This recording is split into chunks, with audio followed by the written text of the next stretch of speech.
সেই চুপ্পুকে সরানোর জন্য সবাই একমত হয়েছিল সেই আমলেও, তখন বিএনপি চায়নি। জানি না চুপ্পুর মধ্যে কি মধু আছে, এটি হয়তো বিএনপিরাই ভালো বলতে পারবেন। আমরা এখনো বলছি যে চুপ্পুকে আমরা চাই না। 1991 সালে শাহাবুদ্দিন কমিশন মোতাবেকে যতগুলো প্রস্তাব ছিল, এর মধ্যে 27টি খুব সংস্কার প্রস্তাব ছিল। সবগুলো করার জন্য সংবিধান সংস্কার দরকার ছিল না। সেইগুলো ওনাদের যেই মেজরিটি ছিল, সংস্কার কি অল্প কয়েকটা ছিল, সংশোধনের দরকার, হ্যাঁ অল্প কয়েকটা ছিল সংশোধনের জন্য, বাকিগুলো আইন করেই সম্ভব ছিল, যেটি একটা দল হিসেবে সরকার হিসেবে পারতেন। কিন্তু সেটা বিএনপি তখন বেশিরভাগই করেননি। যদি স্পেসিফিক হতে চাই অন্য একদিন সময় দিবেন, আমরা 27টা নিয়ে না প্রত্যেকটা স্পেসিফিক কথা বলতে চাই, বিএনপি কোনটা করেছে কোনটা করেনি, কেমনে করেনি, এটা আমি বলতে পারবো। দ্বিতীয়টি হচ্ছে, উনি বললেন যে 106 অনুচ্ছেদে অনুযায়ী সুপ্রিম কোর্ট বলে দেয়নি যে এই সরকারের মেয়াদ কতদিন হবে, তাহলে 90 দিন ম্যান্ডেটরি না। তাহলে আমার প্রশ্ন হচ্ছে, যেহেতু সময় বলে দেয়নি কিন্তু সংবিধানের সময় বলা আছে 90 দিনের মধ্যে, তাহলে অবশ্যই সংবিধানকে মানতে হবে, 90 দিন মানতে হবে। আর যদি বলে দিত এই সরকার যতদিন খুশি থাকবে, তাহলে হতো না। কিছুই বলে নাই, তার মানে আপনাকে অবশ্যই সংবিধানের 67 আপনাকে পালন করতে হবে। যদি করেন নেই, বিকজ অফ আপনি এক্সট্রা কনস্টিটিউশনাল পাওয়ার অ্যাপ্লাই করেছেন, আপনি গণ অভ্যুত্থানের সরকার, আপনি সংবিধানের শপথ নিয়েছেন, ডাজন্ট মিন আপনি সংবিধানের মধ্যে চলে গিয়েছেন, তাহলে অবশ্যই 67 আপনাকে অ্যাপ্লাই করতে হবে। দ্বিতীয়টি হচ্ছে, উনি বললেন যে রাষ্ট্রপতির দায় নাই, because of Lord can not do রং। দেখুন, রাষ্ট্রপতিকে দিয়ে যদি এই গভর্নমেন্ট করিয়েও থাকে, রাষ্ট্রপতি বলতে পারতো যে আমাকে দিয়ে জোর করে করিয়েছে, আমি করতে চাইনি, বলে নাই তো। কিন্তু আমরা দেখছি যে চুপ্পু হাসিনার প্রোডাক্ট, সেই চুপ্পুকে সরানোর জন্য সবাই একমত হয়েছিল সেই আমলেও, তখন বিএনপি চায়নি।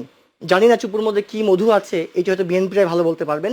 আমরা এখনো বলছি যে চুপ্পুকে আমরা চাই না, কারণ যেই Chuppu head of the state as a রাষ্ট্রপতি, হেড অফ দ্য স্টেট আমি কেন আওয়ামী লীগ প্রোডাক্ট রাখবো? বিএনপির কি রাষ্ট্রপতি হওয়ার মতো কোনো ব্যক্তি নেই? আমরা দেখেছি এর মধ্যে আগে 1 থেকে 6 সালে যখন বদরুদ্দোজা ছিল রাষ্ট্রপতি বিএনপি আমলে, তখন বদরুদ্দোজা শুধুমাত্র এক ছোট্ট ভুল করার কারণে বিএনপি তাকে কত পরিমাণ অপদস্থ করেছিল, সেই বেচারা বাধ্য হয়ে পদত্যাগ করেছিল। চুপ্পুকে তার চেয়ে ভালো কাজ করছে? তা চুপ্পুকে রাখছে কোন কিসের ভিত্তিতে? জনগণ এটা ব্যাখ্যা দিবে। এখন আসছি যে সংবিধান সংশোধন নাকি সংবিধান সংস্কার। দেখুন, সংশোধন করার জন্য তো কমিশন দরকার নাই। সংশোধন তো আমি 142-এর অধীনে, আমার তো মেজরিটি আছে বিএনপির কাছে, তা আমি একটা বিল নিয়ে আসবো, আমি টোটাল মেজরিটি আমি পাস করাই ফেলবো, কিংবা আমি এটাকে বাদ দিয়ে দিব। কমিশন দরকার কি? আমার তো অর্ডিনারি পাওয়ার এক্সারসাইজ করে আমি সংবিধান সংশোধন করতে পারি। তাহলে সংবিধান সংস্কার কমিশন দরকার কেন? প্রথমে আমাকে বুঝতে হবে সংস্কার এবং সংশোধনের মধ্যে পার্থক্য কি। পার্থক্য আছে। পার্থক্য হচ্ছে, সংশোধনী করবো আমি অর্ডিনারি বেসিক যে ইস্যুসগুলো। আমার ধরেন সংবিধানে আজকে মনে হলো যে মহিলাদের যে নারী আমাদের সংসদ আমরা বাড়াতে চাই, আমরা এই পার্টটাকে বেসিক কমাতে চাই, বাড়াতে চাই, এগুলো আমি অ্যাজ ইউজুয়াল পারছি।